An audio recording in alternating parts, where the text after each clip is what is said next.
After a long and eager wait for news about projects under the Fazbear Initiative, Nixon has finally released the first demo for the Joy of Creation office level. Hello everyone, my name is Andre, otherwise known as Dezaos, and welcome to today's episode. Today, we'll be comparing the demo to the original office level from the story mode. Before we begin, I just want to thank everybody who has supported me as I've learned behind the scenes skills shown in today's episode.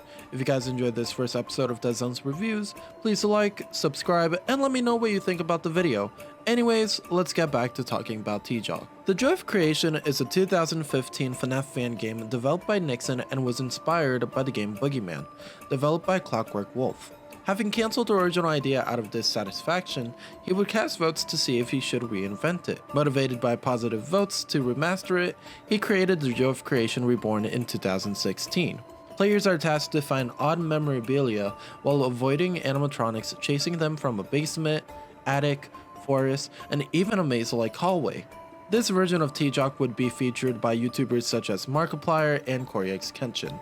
It would also be the first appearance of the Bonnie Punch meme, which would create even more exposure for the game. A year later, Nixon would release T-Jog Story Mode in 2017 and narratively connect a story about Scott Coffin fighting off his robotic creations for his family's safety. The game would be well received and become one of history's best FNAF games. He would then be offered a position for a project funded under the Fazbear Initiative. Now, the demo is finally here. Now that we've covered some general history on the project, let's discuss the gameplay mechanics and visual designs for both titles. I want to discuss the story elements more in depth once the game is officially released. For now, let's just focus on these levels. The original Joy of Creation office level sees Scott trapped inside of the office, fending for his life. To progress in the night, the player needs to find Freddy on the monitors and flash the corresponding door 11 times before the nighttime limit ends. This would change in the remake, however, as you would need to flash Freddy 12 times without any time limitations. If not dealt in time, he will end your run.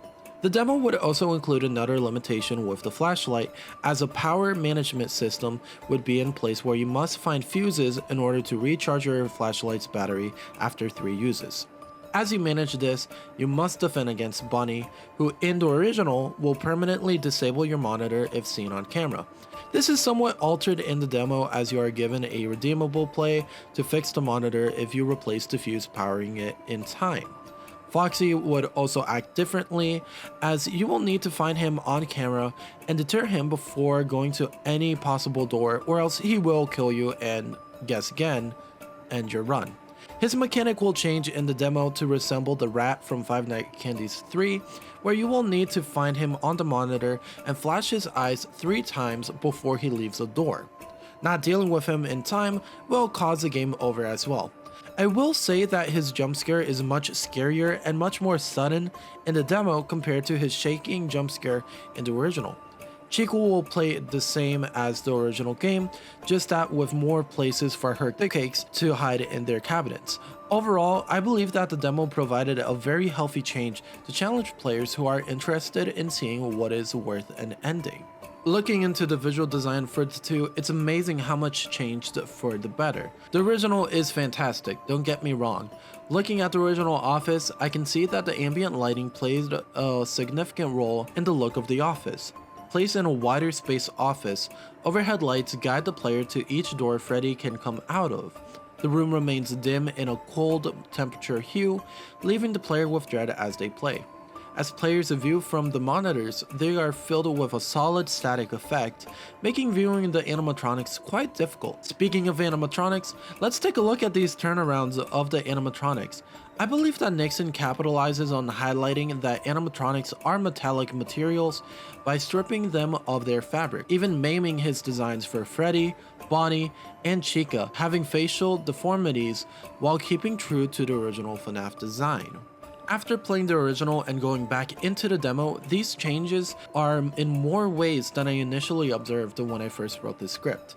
The office is now a warm-toned room filled with claustrophobic ambience, as soft light only hits near the cabinets they sit on. I believe that this was added to the difficulty of visibility and a contrasting color tone to the fuse's white metal design, so the player does not have too much difficulty finding them. This in turn created an even more camouflage effect for the animatronic designs, which were much grittier and a lot more original than the past designs. I found that this demo has much potential to be a great remaster and its own title as FNAF's best fan game.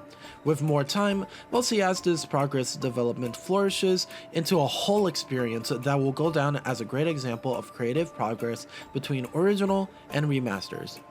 And with that, I'm Andre Ornelas, otherwise known as Dezaos. If you guys enjoyed this video, please like and subscribe, and I'll see you guys later. Bye!